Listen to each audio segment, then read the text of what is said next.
All right, everybody, welcome back to Between Two Sermons. So great to have you with us, and thank you, Rob, for being with us again. Glad to be here. Here at this seventh command, Yes. I believe we are No, at, right? sixth. Sixth command. Sixth command, that's right. Yeah, today is one that a lot of us probably are going, hey, got that one covered. Right. At least there's one that I don't have to worry about. Right. 1 out of 10. Yeah. Right. Pretty simple. Don't murder. Don't murder. So don't kill anybody. And that's pretty basic. Yeah. My guess is a lot of you sitting there watching this right now probably have obeyed this command in its original form. And congratulations on that. Yeah. But as you were bringing up, Rob, this is more than simply a command about the act of murder itself. This is actually about something much deeper. And Jesus brings that out. Yeah. As we've been saying this whole series, in the Sermon on the Mount in particular, Jesus is, I don't think, saying anything new to the original meaning, but he's bringing the original meaning to light, which is these things were meant to be not simply reduced to external behaviors, whatever they are. Right. Honor your mother and father is not simply just an external behavior, or the other ones. They are really begins in the heart, and so as Jesus, as you were saying, he redefines it really as "You shall not murder" is about the anger and our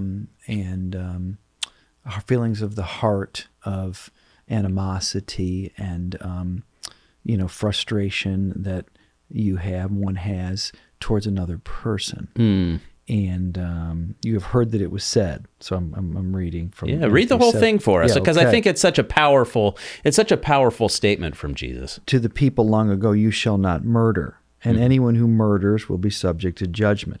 Short and sweet. But I tell you that anyone who is angry with a brother or sister will be subject to judgment. Again, anyone who says to a brother or sister, "Raka," which is answerable to the court. I think it means fool. Anyone who says, "You fool," will be in danger of the fire of hell. So really what Jesus is saying, it's very sobering, is anger. There's a righteous anger. We should be angry at sin and angry at injustice, and there's a lot of things that we should be angry about or can be angry about. I think God has his righteous anger, but I think this is talking about a different kind of anger. And to be honest, just to dive right into the deep end here, I think when I look at the 10 Commandments, I would say in a more deeper way, I'm not so sure this is my one of my biggest ones. And I don't see myself as a angry person, like you say Joe or Tom or Mary is. They're always angry, like in that kind of, they're just kind of a glass half empty person. But I think when I think about, are there times when I find myself, saying something, feeling something, sometimes saying something, or it could be about, personal stuff. It could even be about something as, contemporary issues or politics or something, finding myself saying, I didn't expect it to come out of my mouth. And where did that come from? And I would say this is an area that is something that touches close to me. So I'm just sort of throwing that out there. Which I appreciate a ton, that vulnerability. I think that's a lot of us, right? And I think there's patterns as we look underneath the surface of our lives when we go, generally speaking, these type of things I find myself getting angry about. Right. Like for you, when you as you look at the patterns, what is it that's there that you go, oh man, these things, for whatever reason, it seems to bring it up in my life? It's a good question. I'm trying to think of specific examples in my head. I have one right away. I was with a member of my family. So, but how did it? That's so interesting. It's almost like the heart's a mysterious instrument, and I don't know if it's feeling that a political or a subject argument becomes personal somehow, almost imperceptibly, where you and I are just talking about, football or politics or whatever, and all of a sudden it gets personal. I mean, that happens to all of us. Yeah. I don't know if that's the case in the things I'm thinking of, or if it's, sometimes people say depression is internalized anger. Yeah. I wonder if anger is redirected personal frustration, if I'm making sense. No, yeah. That, what I'm really angry at my own inabilities to do something or have solved something or to have delivered on something. And we're talking about a subject that loosely is connected to it, and what's coming out, maybe, I don't know, I'm sort of thinking on my feet. No, your question is I'm demonstrating anger toward you or towards a group of people in a subject. I'm really angry with myself, and I haven't been able to which is a gospel issue, I suppose, really been able to process that. So I don't know. I got more thinking to do on that. Yeah. I mean, as I sit with it, I think, we've heard it said that anger is a secondary emotion. Yeah, I like that.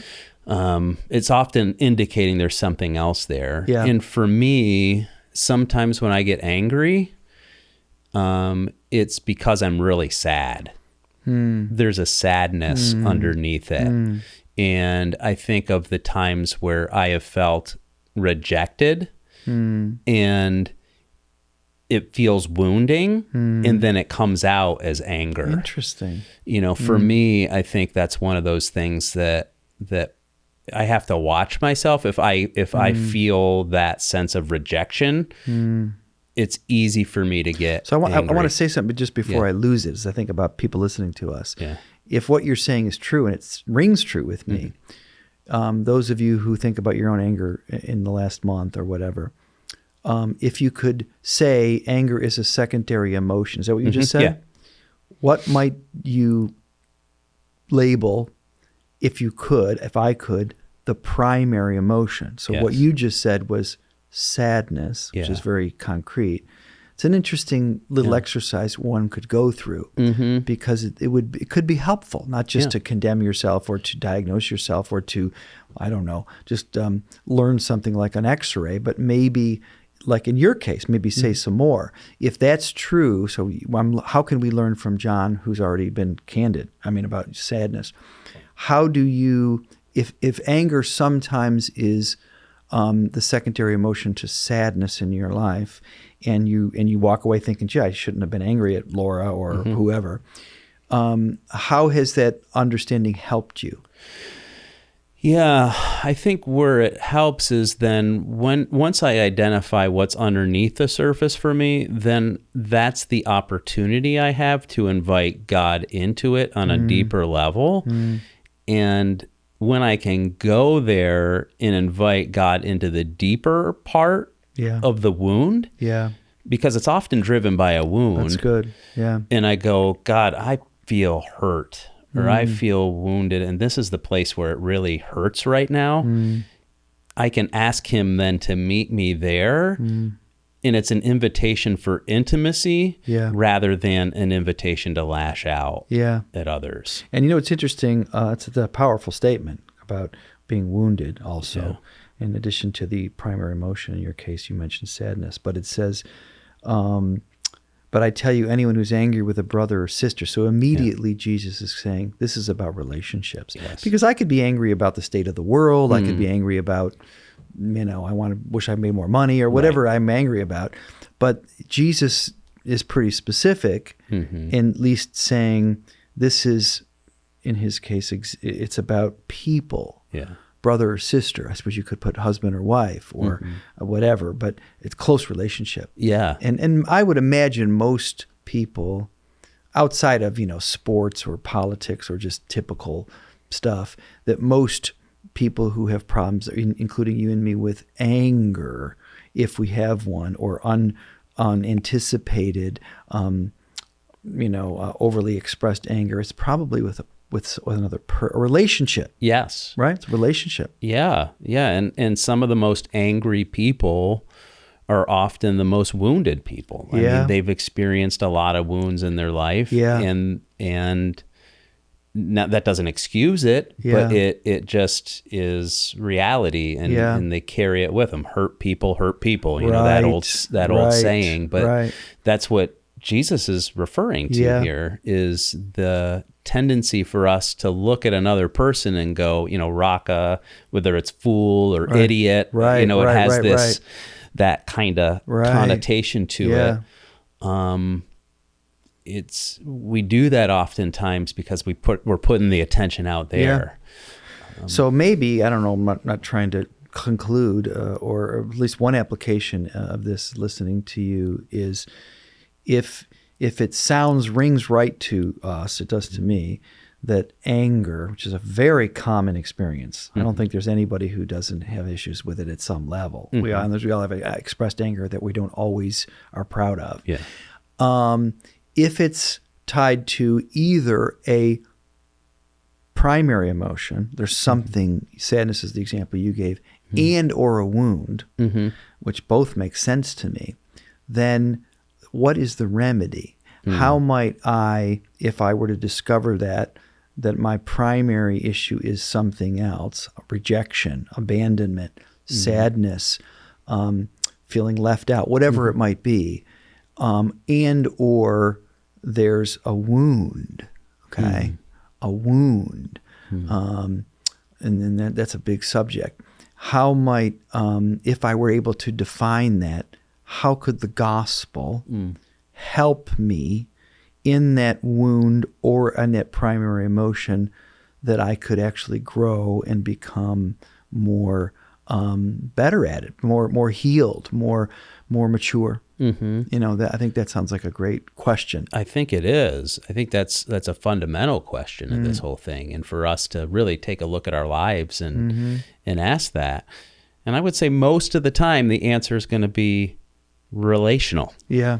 Because that's what Jesus is calling out here. The anger is directed relational, but the solution is often relational too, because there's an intimacy that needs to happen, whether it's with a human being or with God, that he's inviting us into that deeper relationship and relationship with each other. You know, one thing that comes to mind, I don't know if this ties in, because we've been talking about the book of Exodus, but just I was thinking here, one person who's associated with anger in the Bible is Moses. So I mean, you and I were talking about ourselves, but Moses had an anger problem. I think that's pretty clear. And that's what kept him out of the promised land. And I think his anger, at least a lot of it, was directed at this, complaining group of people who seemed to be never doing what they were told and constantly complaining and causing all kinds of problems and difficulties and frustrations. I'm sure he might have been angry at himself sometimes for not being a better leader or responder. But what's interesting is in his story before the end of his life, when he's getting ready to going back and forth with God in those 30s chapters, 20, 31, 32, 33, 34, he has this conversation with God, and God says, kind of agrees with Moses. This is a loose paraphrase, like, you're right, these people are a bunch of complaining people, and why don't we wipe them out and we'll start all over again. Now, I could think of times in my life where I'd say, that sounds like a pretty good idea. I want to get out of this job, maybe even out of this marriage. I'm just saying people think, totally. Out of this, and Moses says, I don't know what happened in his heart. Maybe everything's not said, but he says, no. Don't do it. Don't do it. Yeah. And there's this real growth in him. And he really says, almost like Paul says later in the New Testament, take me or whatever.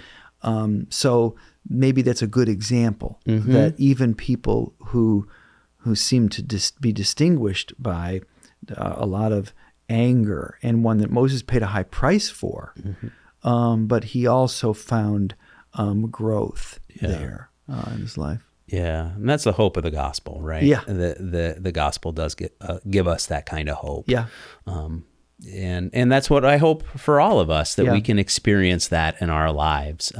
It's certainly a sober command by Jesus. It's certainly one that when we put it in this way, rather than all of us getting a pass, it feels like all of us really realize that we failed this command. Yeah, I mean, if you think of Jesus' reinterpretation of this, or deeper explication or explanation of the sixth commandment, we're all guilty. You know, I suppose maybe we are for this seventh commandment too. I mean, or whatever, maybe all of them.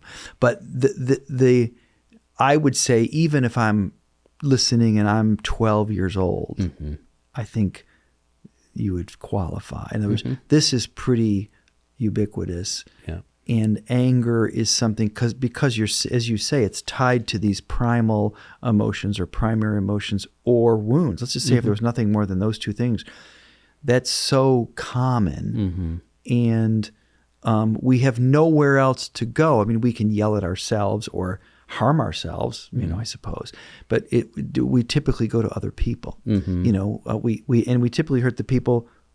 I mean, if it's a stranger on a bus, what do they care? I mean, I don't have a lot of leverage with them one way or the other. I'm typically going to hurt people that are part of my life, brother or sister, husband or wife.